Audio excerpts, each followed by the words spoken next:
I'm going to start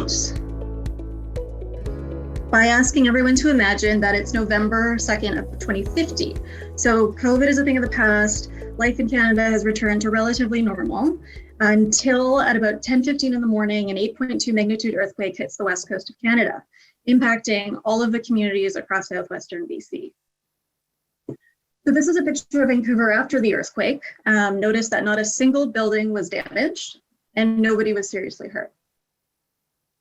So that's great news, obviously, but how did we get there and how do we actually work at earthquake proofing our cities? I think what this is going to take really is a bit of a shift in focus, so away from the hazard towards the impact that the earthquakes are having on people and systems that make up our communities. So this essentially is taking a community planning perspective on earthquake mitigation. And this is definitely not a new idea. So almost 10 years ago now, FEMA came out with a report called Mitigation Ideas. And half of the ideas in the earthquake chapter involve building code, land use and development patterns, and community vulnerability. So all things that local planners are responsible for in Canada. What can cities do to address earthquake risk, and how can we help them in doing that?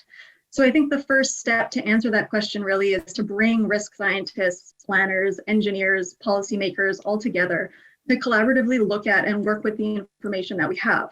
And so what the Geological Survey and Natural Resources Canada can bring to the table there is the National Earthquake Risk Profile.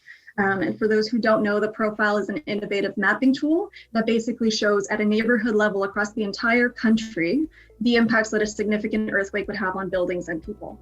But what I am saying is there's probably a place for risk information in that process, and we can definitely help in sort of advancing that. So just imagine how much risk we can mitigate in 30, 50, 100 years if we focus on these sort of strategic pocket areas. So please join us November 17th for creating earthquake resilient cities.